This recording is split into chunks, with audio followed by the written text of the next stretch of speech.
همین هوش و گوش ما که در همین دنیا که هست، از همین خاطر ما آدمای فقیر را به نظر نمیگیریم. و ایلا اگر تاریخ پیامبران را نگاه کنین، بجز حضرت سلیمان همه پیامبران فقیر بودن. همه پیامبران فقیر بودن. و تمام این نفرهایی که حتی در گرد پیامبرها هم جمع شدن و حضرت ها را کمک میکردن، همش فقیر بودن. همش به شرایط بودن، به امکانیت بودن.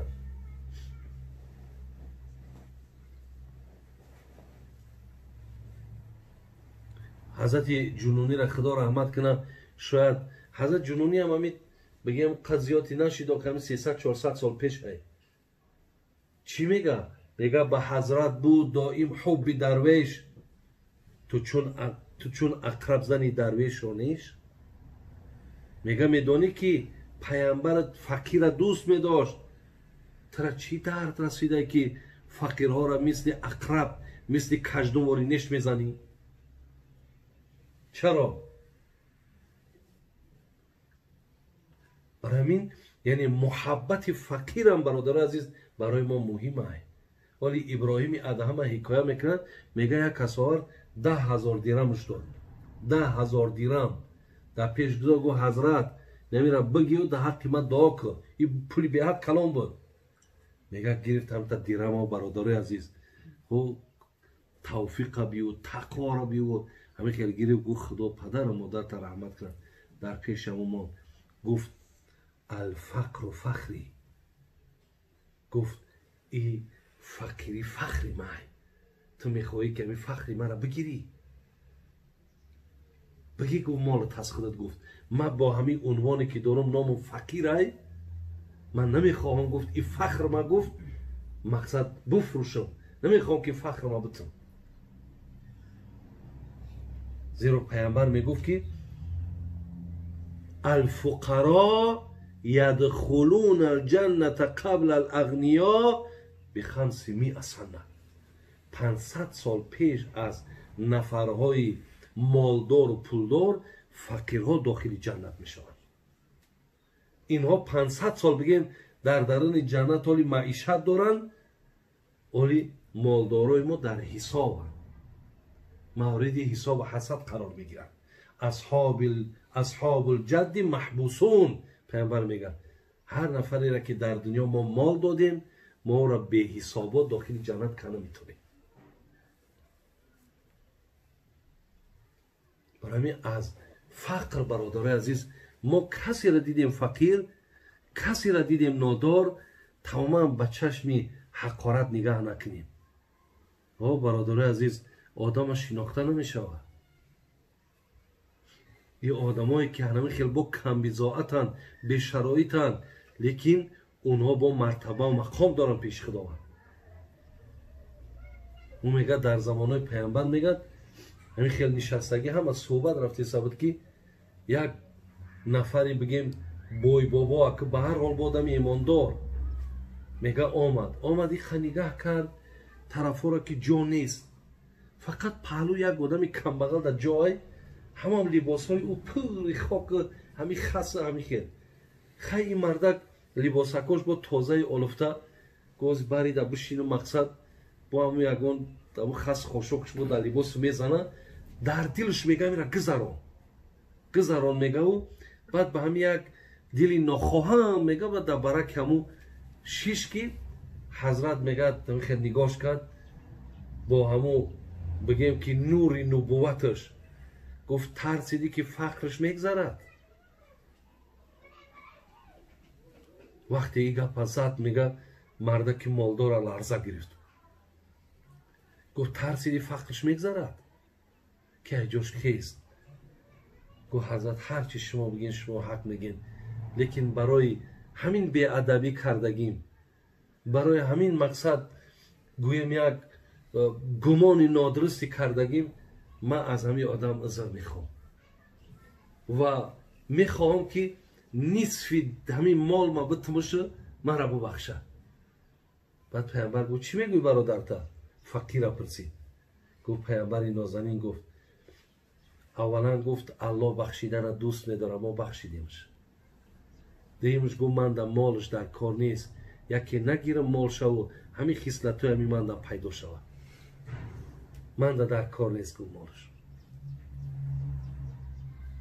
برای همین برادر عزیز و گرامی، حقیقتا نفری را که پیامبر میگه من بشارتی به جنت میتونم، فقیری هست که از لقمه حلال زندگیش به اتمام میرسونه، فرزندکوش به وایه میرسونه و هیچ وقت فقر و ناداری پیش عبادتش پیش خدا ترسیش نمیگیره. این خیلی فقیره گفت جاش راستا جنت ہے. دو، المرأة راضی عنها زوجها. دویم، عادی کده گویم اگر سعدلا ای زنش راضی باشه زنش در جنت ہے. هر زنی را که مردکش از او راضی باشه او زنک در جنت ہے. ما حدیث هم داریم از پیامبر نازنینان، ایما امرأة ماتت و زوجها عنها راض دخلت الجنه. کدام زنی اگر ای دنیا گذره مردکش پرسن در زندگی چهل بدین، بگه الله رحمتش کنه راست جنت میره. میگه راضیگی شوهر، خواهرای عزیز در من مراجعت دارم، راضیگی شوهر نه تنها آخرتت که آباد بشارت شدیده است، در دنیا هم تو برکت چه میوی، در دنیا هم تو راحت چه میبینی. خدای مهربان خدمتگارهایت میتن، فرزندایت میتن که بالای دست میگردانند. اگر به شرطی که تو شوهر از خودت راضی کرده باشی، لیکن اگر شوهر خفه کرده باشی، الله مهربان شاید قصاصش هم در آخرت بگیره، هم در دنیا فرزندایت میتن که جان به جورت میکنن در عوضی همون بهرمتیات. سیوم، والمتصدقه بمهرها. بین سیمش که نفری که میاد سعدالله خواستگاری میاد، دختران میپرسه که چه خیلی های؟ سعدالله میگه خیلی بچه ها که خوب های، بچه ها که نغز های، ای خدا میترسه، نمازاش میخونه، هیچ وقت یکان کارای نادرست حرام نداره، خلاص بچه ها که با آداب های. بعد میگه که خیلی خیلی که باشد ما همین مهر مده در کار نیست، در عوض مهرم ما همین خصلت های نیکی همین بچه در عوض مهر من. میگه ای زنم در جنت ہے. برادر ما در فیسبوک خواندم در ایوردانیا یک بچه قطعه دخترک هر دوش در مدینستود میخونده یا دیگر را نقص میدیده. بعد بچه خانه دختر خواستگاری میاد، میگه که انا خواستگاری در دولت‌های عرب برادر عزیز بسیار ارزشش بلنده، فقط و فقط برای یک تیلاوریش قریب 1 کیلو 2 کیلو تیلا میخری، بغیر او قدر مبلغایی که صرف میکنی. بعد میگه که چی مقداره مهرش، چی مقداره؟ پدر دختر برادرت میدونید چی میگه؟ میگه که همین دختری من تو دا معقوله؟ میگه معقوله، من همیرا میگیرم، بسیار دختری خوش اخلاقه. میگه خوش اخلاق که باشه، میگه در عوض مهر همی 1 میلیون بار برای پیامبر دا صلوات بفرست، بود کدی بیا نکاح کده میتوند. میگه کده برای 1 میلیون از روی انصاف 1 میلیون حساب کن، در 1 ماه میخونیش، در 2 ماه میخونیش. بین اللهم صل علی محمد و علی آل محمد، اللهم صل علی محمد و علی آل محمد، یا کما صلیت علی ابراهیم و علی آل ابراهیم انک حمید مجید. 1 میلیون بار بچم بگو مهر دختری ما همین بیا نکاح کده بگی برا. ببین یا رومایسا را قصه میکنن میگه که وقتی بسیار زنی زیبا بوده یاخی وقتی همی طلحه میگه با طلحه مرده که زیبا بوده پولدار بوده است وقتی میگه میخواه که رومایسا را میگه در چیش در اوره نکاحش من میگن که نمیگیره ایتره میگه میبینیم میرد پیش رومایسا و همون خالتا در وقت تیلا در خالتا بود پیش ده خالتا نقره میپرته های میکنه میگه انا تن نفس تا میبخشی منده میگه نه یک خالتا دیگه تیلا را میپرته میگه کفایت میکنه میگه نه میگه ای با این مقصد 10 تا زن میگیری تو چی گفتی سر زنی زیبا هم بود مادری انا ساخه این طرف انا طلحه خودش مرده که بسیار با آبرو با عزت بعد میگه چی میخوای کمه میگه نه من فقط خواهشم همینه که او وقت طلحه ایمان نیاورده بود در عوض مهرم اسلام قبول که همچو شوهر برای میتو بین طلحه اسلام قبول میکنه اسلام قبول میکنه و ایرا مقصد بزنی میگیره در عوض مهرهاشون چی چیزهایی را طلب میکردن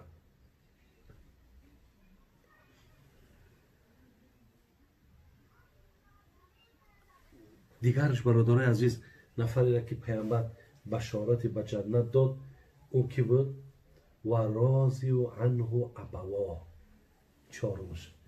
چهارم نفری که پدر و مادرش راضی باشد کسی را پدر و مادرش راضی باشد پیامبر گفت یعنی ما پیشکی میگم که این داخل جنت است پنجم و تائب من الذنب کسی که از گناههای کردگیش توبه کرد این هم داخل جنت است این 5 چیزی بود برادر عزیز که پیامبرمان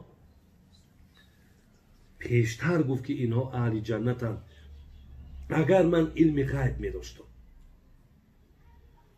لیکن انشاءالله این نفرایی را که ما خوندیم از گفته پیامبر نازنین من هر کسی که در این داخل باشد ما با همه ای علاقه شناس شدیم حقیقتا اینها در اینها نشانه های جنتی بودن علاقه هوایدا خدای مهربان خاتمه هممون بخیر کنه ایمانمون با سلامت نگه داره دادن ما سعادت داره خدای مهربان بازم زندگی خوب و زندگی نیک نصیب گردانه و اهل جمعیت ما را خدای مهربان قدماتون در حسنات نویسه و همیشه در این خاندانهای شما خرسندی ها و خوشی ها را برقرار و بردوام نگه داره اللهم اعنا ذکری و شکری و حسن عبادتک آمین یا رب العالمین برکت یابید سلام خدا نگهبان باشه و خارج رو نخیزیم برای که اشتاش شد ما